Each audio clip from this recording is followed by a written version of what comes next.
20 गुना result कहा गया है, तो 11 गुना क्यों दिया गया? एक ही विद्यार्थी का रिजल्ट 5 पोस्ट के लिए क्यों भरा गया? और तीसरा और आखिरी सवाल, 12वीं के पद के लिए 12वीं के बच्चों के साथ ग्रेजुएशन के बच्चों को बिठाया गया, क्या दोनों का स्तर समान है?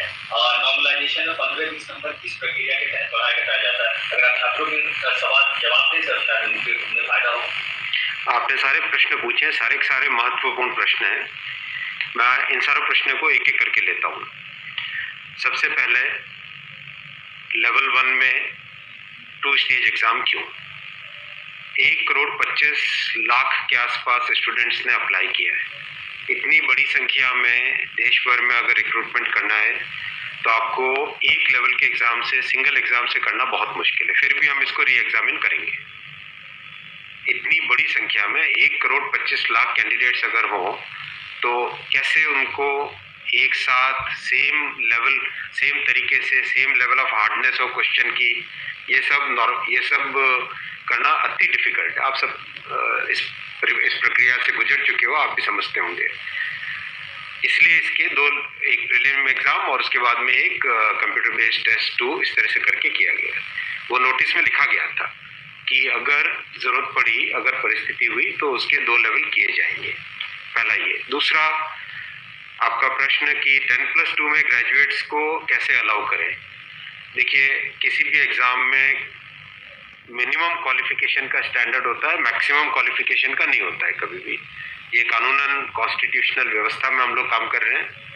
कॉन्स्टिट्यूशनल व्यवस्था के हिसाब से हम मिनिमम प्रिस्क्राइब कर सकते हैं, मैक्सिमम प्रिस्क्राइब नहीं कर सकते। तो 10+2 के लिए जो क्वालिफिकेशन वाला स्केल है, उसमें अगर ग्रेजुएट बैठे तो उसको रोकने का हमें कोई अधिकार नहीं है, किसी को कोई अधिकार नहीं है।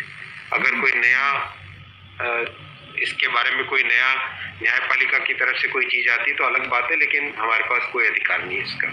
दूसरा विषय था ये। तीसरा विषय आपने रखा समय का। देखिए, शुरू में इसके लिए जो इस एग्ज़ाम को कंडक्ट करने के लिए एप्लीकेशंस आई, दोनों के दोनों एग्ज़ाम्स में 1 करोड़ से ज़्यादा एप्लीकेशंस आई। 1 करोड़ से एप्लीकेशन ज़्यादा आई तो जो एग्जामिनेशन कंडक्ट करने के लिए एजेंसी हमको हायर करनी थी, उसको हायर करने में टाइम लगा, 6 महीने से ज़्यादा लगा। नेचुरली इतनी बड़ी संख्या में अगर एग्ज़ाम करना है देश में तो अपने आप में वो एक बहुत बड़ा challenge. It's a Himalayan task, it's a huge task, it's a very very big challenging task. तो एजेंसी को सेलेक्ट किया गया। सेलेक्ट करते करते कोरोना आ गया। कोरोना के फेज़ में देरी हुई, लेकिन फिर भी डिस्पाइट कोरोना तुरंत दिसंबर 2020 में एग्ज़ाम की प्रोसेस चालू हुई और despite second wave of corona फिर भी एग्ज़ाम किया गया with all the precautions, all the safety things करके इसको लाए। जो दूसरा वाला ग्रुप बी का एग्ज़ाम है उसमें कैट में चले गए थे बच्चे, क्योंकि करीब 5 लाख के आसपास एप्लीकेशंस ऐसी थी जिसमें फोटोग्राफ प्रॉपर्ली मैच नहीं हो रहा था। तो नेचुरली अगर एप्लीकेशन में फोटोग्राफ मैच नहीं हो तो उसको आप एग्ज़ाम में कैसे लोगे? तो वो विषय आया था। तो उस विषय के कारण लोग कैट में गए थे। एडमिनिस्ट्रेटिव ट्रिब्यूनल ने जैसे ही उसका समाधान किया, फैसला किया, उसके फैसले के तुरंत बाद में हम लोगों ने एग्ज़ाम के प्रोसेस को आगे किया। कोई उसमें देरी नहीं की। और हमारा, देखिए, हमारी सरकार, प्रधानमंत्री श्री नरेंद्र मोदी जी का इंटेंट हमेशा है कि मैक्सिमाइज करना है रोजगार को। इसीलिए आप देखिए, इतनी बड़ी संख्या में, यानी रेलवे में 1,40,000 टोटल, 1,05,000 ग्रुप डी की कैटेगरी में, लेवल 1 की कैटेगरी में, और लेवल 2 से लेवल 6 की कैटेगरी में 35,000 कैंडिडेट्स वैकेंसीज। 1,40,000 की वैकेंसीज लाना कोई छोटी बात नहीं है, बहुत बड़ी बात है। फिर आपका चौथा पॉइंट आप देखिए, ज़्यादा से ज़्यादा कैंडिडेट्स को फर्स्ट स्टेज से सेकंड स्टेज में जाने का मौका मिले, इसके लिए 2015 तक हमेशा प्रिलिमिनरी एग्ज़ाम जो होता था, फर्स्ट स्टेज होता था, उससे 10 गुना लिए जाते थे, केवल 10 गुना लिए जाते थे। 2015 के बाद में पहले ही संख्या बढ़ा के 15 गुना कर दी गई, जिससे कि ज़्यादा से ज़्यादा कैंडिडेट्स को मेन एग्ज़ाम के लिए जाने का मौका मिले।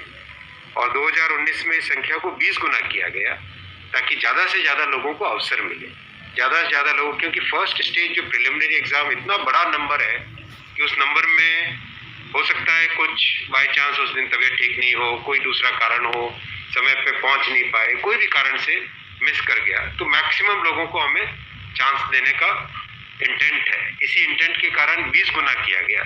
जो 10 गुना था 2015 से पहले, उसको 20 गुना किया गया 2019 में। तो ये प्रो स्टूडेंट्स, प्रो कैंडिडेट्स वाली अप्रोच है हमारी, और हमारी इंटेंट एकदम नेक नियति से काम कर रहे हैं, सच्चाई से काम कर रहे हैं। देखिए, कोई भी कहीं भी एक भी जगह से कहीं कोई पेपर लीक होने की बात नहीं है, कहीं पे कोई एग्जाम के मैनिपुलेशन की बात नहीं है। जो आज सिर्फ मुद्दा है, मुद्दा सिर्फ इतना है कि शॉर्टलिस्ट कैंडिडेट्स कितने किए जाए, यही मुद्दा है। इस मुद्दे को सॉल्व करेंगे, इसको भी हम बहुत सेंसिटिवली सॉल्व करेंगे। हमारे लिए छात्र हमारे साथी हैं, हमारे भाई हैं, हमारी बहनें जो एग्जाम दे रहे हैं, तो हमारे लिए बहुत इंपॉर्टेंट है, हम इसको बहुत सेंसिटिवली तस्वीर और दिखाई पड़ी बच्चों को लाठीचार्ज कर, रात को आपने देखा, अगर तस्वीरें दिखाई हो हॉस्टल में घुस। मैं आपको इतना बताना चाहूँगा कि जो लोग किसी भी अपनी खुद की संपत्ति को अगर जलाते हैं, खुद की संपत्ति पे अगर अटैक करते हैं, उसको डिस्ट्रॉय करने की कोशिश करते हैं, तो उसमें जो प्रक्रिया पुलिस की होती है वो होनी, अगर हुई है, मेरी बात आप इसमें स्पष्ट रखिए कि मैं छात्रों को कह रहा हूँ कि आपकी संपत्ति है, आप अपनी संपत्ति को जलाने के लिए क्यों बाहर निकले।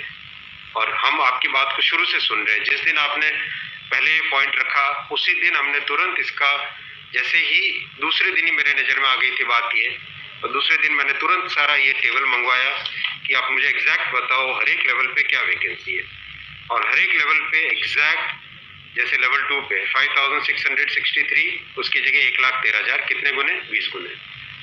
लेवल 3 पे 4,940, उसके अगेंस्ट कितने शॉर्टलिस्टेड? 98,833, 20 गुने। तो जो नोटिस के अंदर प्रक्रिया एग्जैक्टली उसके हिसाब से किया है, हर एक पे level 2, level 3, level 4, level 5, level 6, हर एक पे एग्जैक्टली 20 टाइम्स किया गया है। इश्यू वो नहीं, इश्यू डुप्लीकेट नहीं, इश्यू यूनिक वाली बात आ गई। अब वो मुद्दा उनका है, क्योंकि इसलिए मुद्दा आ रहा है कि जिन लोगों ने तैयारी कर ली है उनको लगता है कि हमें एक बार और चांस मिल जाए, इसलिए हम इसको बहुत सेंसिटिवली हैंडल करेंगे।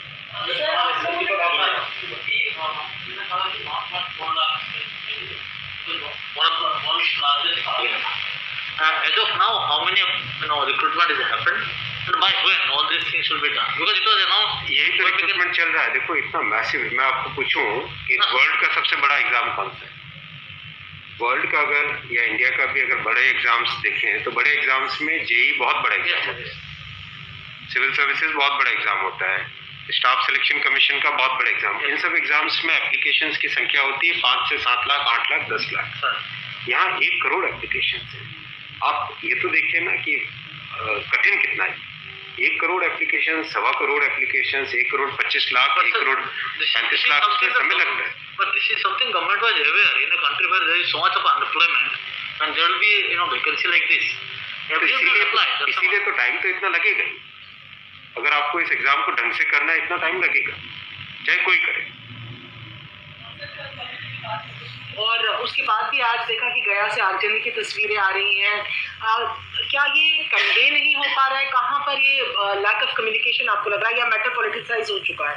नहीं, कुछ लोग इसका गलत फायदा उठा रहे हैं, और मैं उनसे भी निवेदन करूंगा कि छात्रों को भ्रमित न करें, कोई गलत इसका उपयोग न करें। ये छात्रों का मामला है, ये देश का मामला है, इसको हमें सेंसिटिवली हैंडल करना चाहिए, और इसमें हर तरीके से संवेदनशीलता के साथ इस मामले को लेना चाहिए। सर, कुछ छात्रों के ऊपर FIR भी दर्ज की है, कुछ पुलिस कस्टडी में भी अभी के समय में खबरें, आप खबरों की जांच करिए। देखो, जो पुलिस की प्रक्रिया है वो अलग चीज है। मैं अभी मुद्दा है जो उस मुद्दे को कैसे सॉल्व करें उस पर सोचना चाहिए, हमें फॉरवर्ड लुकिंग होना पड़ेगा। मेरा एक सवाल है कि जिन राज्यों में हिंसा की खबरें या फिर जो रेल रोकने का जो मूवमेंट चल रहा है, ट्रैक पे स्टूडेंट बैठे हैं, क्या उन राज्यों के मुख्यमंत्री से आपकी बात हुई है, और क्या कुछ आप लोग के संदर्भ में की? बिल्कुल, सब जगह लॉ एंड ऑर्डर स्टेट का जो रोल होता है, राज्यों के मुख्यमंत्रियों ने भी बहुत संवेदनशीलता के साथ काम किया है, और हम भी कॉन्स्टेंटली टच में हैं, कंटिन्यूसली टच में हैं। और जो आज कमेटी की बात भी सबके पास जा चुकी है ऑलरेडी, और मेरे ख्याल से ज़्यादातर जगह से स्टूडेंट्स ने इस विषय को स्वीकार भी किया है। और मैं अभी भी रिक्वेस्ट करूंगा एक बार फिर सारे स्टूडेंट बंधुओं को, छात्रों को, कैंडिडेट्स को कि आप प्लीज़ अपनी ग्रीवेंसेस को, अपने पॉइंट को, अपने कंसर्न को, अपने विषय को, अपने मुद्दे को फॉर्मली रखिए। हम इसको एकदम संवेदनशीलता के साथ टैकल करेंगे।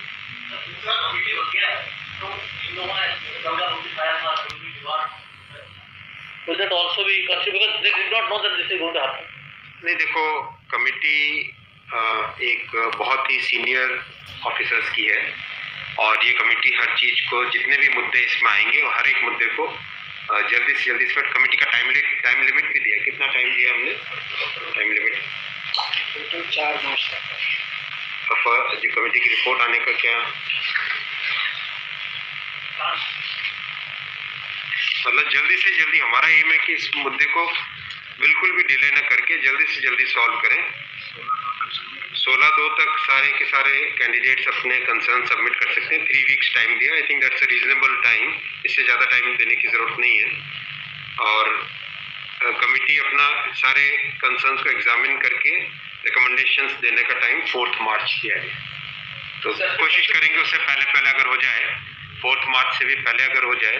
डिपेंड करेगा कि कितने रिप्रेजेंटेशंस आते हैं और मोटे मोटे मुद्दे तो अभी आ चुके हैं पब्लिक में सबके, इसलिए मुझे नहीं लगता है कि इसमें बहुत ज़्यादा टाइम लगेगा। वो आपकी तारीफ में आ गया है, मोटा मोटी सही आ गया है। दूसरी ओर ये कि जो आपके पैरामीटर्स हैं उस पर सब कुछ सही तरीके से लिया गया है, उसी तरह से शॉर्ट लिस्ट किया गया है। फिर इसमें प्रॉब्लम, फिर उसमें कमेटी आपको रिपोर्ट क्या करेगी और करेंगे क्या? इसका मतलब अगर चेंज करते हैं कुछ तो दूसरे एक बड़ा पक्ष और भी तो विरोध करेगा। हाँ, ये इसीलिए तो मैं आपको देखो बताऊँ ना, एग्जैक्ट किसी भी लेवल पे नोटिस में जो लिखा था कि 20 गुना कैंडिडेट लेंगे, अगर आपके सामने टेबल रखा हुआ है, 5,663 की जगह 1,13,000 यानी 20 गुना। 4,940 के लेवल 3 में 98,833 20 गुना। 161 के अगेंस्ट 3223 20 गुना। 17,393 347 3,47,676 20 गुना। 7,124 वैकेंसीज के अगेंस्ट 1,42,413 20 गुना। एग्जैक्ट 20 गुना है हर एक लेवल का। अब स्टूडेंट्स क्या कह रहे हैं कि जिन कैंडिडेट्स ने एक से ज़्यादा लेवल में क्वालिफाई कर दिया है, राइट जी, उसके कारण सपोज मान लीजिए लेवल 3 में जो लेवल 5 का कैंडिडेट है वो भी क्वालिफाई हो गया है जी, तो लेवल 3 में कोई एक कैंडिडेट को जो क्वालिफाई नहीं हुआ है, उसे लगता है कि अगर उसको यूनिक के हिसाब से काउंट करते तो शायद उसको भी एक मौका मिल जाता मेन एग्जाम देने का। बराबर है, ये मुद्दा है। मुद्दा ये है, अब जो नोटिस इनवाइटिंग एग्जाम है, एग्जाम का जो नोटिफिकेशन होता है उसकी एक सैंक्टिटी है, वो कोर्ट का मैटर है, वो लीगल मैटर हो जाता है। एग्जैक्टली उसके हिसाब से किया गया एग्जाम को उसी हिसाब से कंडक्ट किया गया, उसी हिसाब से शॉर्टलिस्टिंग की गई। अब जब ये मुद्दा आया है तो इस मुद्दे को सॉल्व करने के लिए कोई ना कोई तो तरीका निकालना पड़ेगा, राइट? तो आपका जो प्रश्न है, आपका प्रश्न वैलिड है कि क्यों है। आपके सामने डेटा सामने रखे हुए हैं, डेटा आप सबके सामने है, बिल्कुल एग्जैक्ट डेटा है कोई, और ये डेटा हमने पहले दिन ही दे दिया था। जो टर्म कंडीशंस ऑलरेडी जब पब्लिसाइज किया जाता है, कोई पोस्ट होती है तो उसके लिए टर्म कंडीशंस ऑलरेडी पहले से घोषित होता है, उसके आधार पर ये सब कुछ किया गया होगा। हाँ बिल्कुल। फिर एक कमेटी या आपको कुछ रास्ता आप नहीं दिख रहा है क्या? ये जो कमेटी रिपोर्ट देगी क्या उसके अगेंस्ट देगी जो आपके टर्म कंडीशंस पहले वाले थे? बात वही है ना कि आपकी बात, फिर लोग कोर्ट जाएंगे। हाँ, बात वही होगा जो नहीं, अपने को तरीका ऐसा सॉल्व करना पड़ेगा, कोई तो ऐसा तरीका निकालना पड़ेगा जिससे कि जो लोग शॉर्टलिस्ट हुए हैं उनका भी करियर इफेक्ट ना हो, उनके प्रोस्पेक्ट्स भी कमज़ोर ना हो, और जो लोगों की ग्रीवेंस है उस ग्रीवेंस को तो एड्रेस करना पड़ेगा ना।